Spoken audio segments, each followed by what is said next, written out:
नमस्कार दोस्तों, आज हम एक ऐसी लड़की की दर्दनाक दास्तां पेश कर रहे हैं जो अब चलती है लाल बत्ती में। जी हाँ, इस लाल बत्ती वाली आईपीएस अधिकारी बनी लड़की की दर्दनाक आत्मसम्मान की कहानी सुनने के बाद आपका दिलो दिमाग रो भी सकता है। जी हाँ, गरिमा एक 24 साल की लड़की जिसके सपने आईपीएस बनने के थे, वर्दी पहनने के थे। एक दिन गरिमा के पिता घर आते हैं और बताते हैं कि आज उनके ऑफिस में अग्रवाल जी आए थे और अपने बेटे के बारे में बता रहे थे कि उनका बेटा दिल्ली में ही एक अच्छी कंपनी में सेटल्ड है। इतना कहकर गरिमा के पापा गरिमा की ओर इशारा करते हुए गरिमा की माँ से बोलते हैं कि क्यों ना हम अपनी गरिमा के रिश्ते की बात अग्रवाल जी के बेटे से चलाएं। यह सुनते ही गरिमा के मन में अजीब सी उफान पैदा हुई, लेकिन अगले पल गरिमा के पिता ये भी कहते हैं कि वे अच्छे परिवार वाले लोग हैं और गरिमा की आगे की यूपीएससी की तैयारी वे शादी के बाद करवाते रहेंगे। गरिमा, जो कि एक आदर्श बेटी थी, उसे अपने पिता के इस निर्णय से जरा भी आपत्ति नहीं हुई, क्योंकि शायद गरिमा को भी यह मंजूर था। लेकिन उसे यह नहीं मालूम था कि उसके आईपीएस बनने के सपनों की उड़ान धीमी पड़ने वाली है। दरअसल गरिमा, जो कि पहले ही ग्रेजुएट हो चुकी थी और खुद से यूपीएससी की तैयारी इंटरनेट, किताबों एवं इत्यादि के माध्यम से कर रही थी, अब गरिमा की शादी आकाश से, जो कि अग्रवाल जी का बेटा था, उससे फिक्स हो जाती है और एंगेजमेंट भी हो जाती है। सब कुछ अच्छा चल रहा होता है, लेकिन आकाश अपनी होने वाली वाइफ यानी कि गरिमा को आईपीएस की तैयारी से खुश नहीं रहता है, क्योंकि उसको गरिमा के ऊपर शादी से पहले ही संदेह होने लगता है कि गरिमा का चाल चलन कुछ अच्छा नहीं है। और ये सब आकाश गरिमा की कॉल हिस्ट्री के आधार पर सोचता है। दरअसल गरिमा, जो खुद से यूपीएससी की तैयारी कर रही होती है, उसका एक दोस्त योगेश, जो कि दिल्ली में एक कोचिंग में पढ़कर यूपीएससी की तैयारी कर रहा होता है, उससे गरिमा की प्रतिदिन बातचीत होती रहती है और ये बातचीत सिर्फ पढ़ाई वाले आधार पर होती। योगेश को भी पता था कि गरिमा खुद से तैयारी कर रही है, इसलिए वो गरिमा के पूछने पर उसकी तैयारी में मदद करता और आकाश को यह सब ठीक नहीं लगता। एक दिन शाम में गरिमा अपनी हिस्ट्री की किताबें पढ़ रही होती है, तभी आकाश का मैसेज आता है कि मुझे ये शादी नहीं करनी। गरिमा मैसेज पढ़ परेशान हो जाती है और ये बातें मम्मी पापा को बताती है।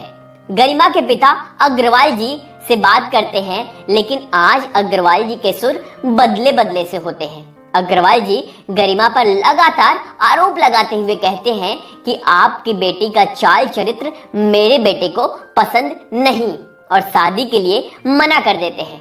अब गरिमा का बुरा हाल था। अभी नवंबर का महीना चल रहा था और शादी अप्रैल में फिक्स कर दी गई थी, लेकिन अचानक शादी टूटने पर गरिमा बिखर सी गई थी। यूपीएससी के प्री एग्जाम में महज 5 महीने बाकी थे, लेकिन इससे पहले गरिमा की इज्जत उछाल दी गई थी। सभी को पता चल गया था कि इसकी शादी इसके चाल चरित्र के कारण टूट गई है। योगेश, जिससे गरिमा की पढ़ाई के बारे में लगातार बात होती थी, वो गरिमा को समझाता रहा कि तुम्हारा आईपीएस बनने का सपना बतौर एसपी, बतौर पुलिस कप्तान, तुम यह सोचो कि इससे बड़ी बड़ी समस्याएं तुम्हारे सामने आएंगी। अगर ऐसी टूटती रही तो उस जिले का क्या होगा जिसकी तुम पुलिस कप्तान होगी। ये सब गरिमा के दिल को छू जाते हैं और वह प्रण कर लेती है कि कुछ भी हो, कुछ भी, कोई भी कुछ भी कहे, बनना तो आईपीएस ही है। अब गरिमा ने पापा से बोला कि पापा, मुझे इन बचे हुए 5 महीनों में यूपीएससी प्री का एग्जाम क्रैक करना है और इसके लिए मैंने सारी तैयारी कर ली है, लेकिन मॉक टेस्ट, टेस्ट सीरीज और ऑप्शनल सब्जेक्ट की कोचिंग के लिए मुझे दिल्ली जाना है। गरिमा के पिता भी समझ चुके थे कि अभी उसकी एंगेजमेंट टूटी है और ऊपर से यहाँ के लोगों के पास यह रही तो इसका मूड और भी खराब होगा। और अब गरिमा के पिता अपने भाई के घर, जो दिल्ली में रहते थे, उनके यहाँ गरिमा को रुकने की बात कर लेते हैं और अब गरिमा अपने चाचा के घर दिल्ली चली आती है। लेकिन अभी भी एक शब्द उसके कानों में गूंज रहे थे, वह था चरित्रहीन। जी हाँ, चरित्रहीन। गरिमा ने अब यह ठान लिया था कि एक चरित्रहीन लड़की बनेगी तो आईपीएस ही। अब गरिमा एक कोचिंग में अपने ऑप्शनल सब्जेक्ट की तैयारी के लिए क्लास शुरू कर देती है और साथ ही मॉक टेस्ट यानी कि यूपीएससी के प्री एग्जाम के लिए टेस्ट सीरीज भी ज्वाइन कर लेती है। गरिमा को योगेश ने घर रहते हुए सारी बुक्स के मटेरियल के बारे में बता दिया था कि ये एनसीईआरटी की किताबें और ये रेफरेंस किताबें पढ़ लो, और गरिमा इन सारी किताबों को पढ़कर दिल्ली आई थी। इधर अग्रवाल जी, जिनके बेटे से गरिमा की शादी होनी थी, उन्हें भी यह पता चल गया था कि गरिमा यूपीएससी की कोचिंग के लिए दिल्ली में है। तभी एक दिन गरिमा को अग्रवाल जी का बेटा आकाश किसी लड़की के साथ दिख जाता है और अब गरिमा को समझ आता है कि दरअसल वो आकाश ही है जिसका चाल चरित्र सही नहीं। लेकिन ये बात गरिमा किसी को नहीं बताती, ना ही अपने घर वालों को। गरिमा के सर पर अब आईपीएस बनने का भूत सवार हो चुका था और गरिमा अपने नाम के सामने आईपीएस गरिमा लिखकर अपने कमरे में चिपका देती है ताकि ये देख वो बार बार मोटिवेट होती रहे। और दिन बीतते जाते हैं और गरिमा के ऑप्शनल सब्जेक्ट की क्लास खत्म हो जाती है और अब यूपीएससी प्री एग्जाम को महज 2.5 महीने बचते हैं। और इधर गरिमा रोजाना सुबह 4:30 बजे उठती और सबसे पहले 3 घंटे देकर करंट अफेयर पढ़ती और उसके नोट्स भी बनाती, क्योंकि गरिमा को भली भांति मालूम था कि अब यूपीएससी अपने प्री एग्जाम में डायरेक्ट 38 से 39 क्वेश्चन करंट अफेयर से पूछ रहा है। और इस प्रकार गरिमा रोजाना 12 से 13 घंटे पढ़ती। और अब यूपीएससी प्री एग्जाम का दिन आ गया और जब गरिमा परीक्षा हॉल से निकली तो वह इतना खुश थी कि उसके खुशी का ठिकाना नहीं था, क्योंकि यूपीएससी ने इस साल भी करंट अफेयर से 31 से 32 प्रश्न पूछे थे और गरिमा की सुबह उठकर 3 घंटे करंट अफेयर पढ़ने की मेहनत रंग लाई।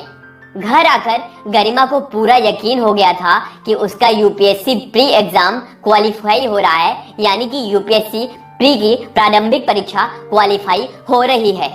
गरिमा मेंस एग्जाम की तैयारी में अब लग जाती है।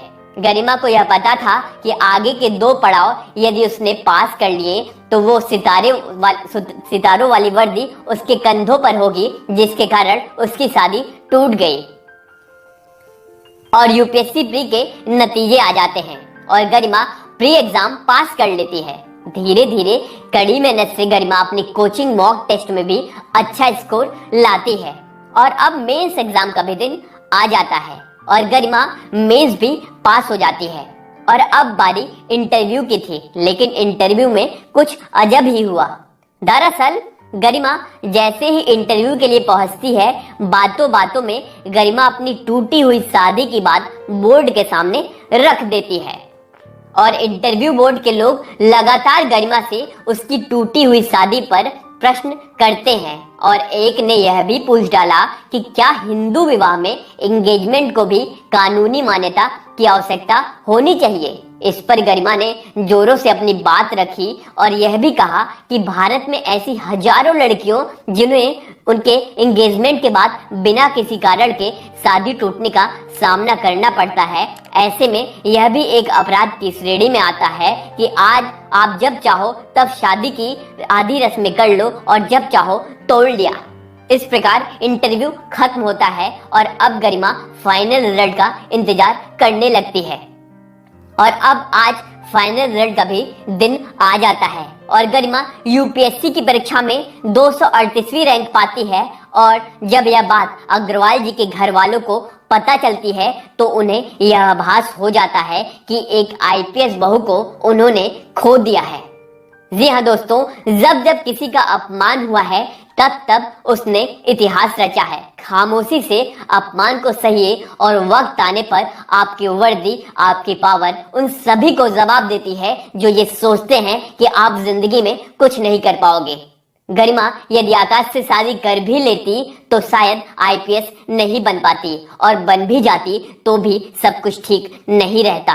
इसलिए किसी ने सही कहा है कि जब जब जो होना है तब तब सो होगा। इसी के साथ दुष्यंत कुमार की ये पंक्तियां सिर्फ आपको लिए छोड़ चलता हूं।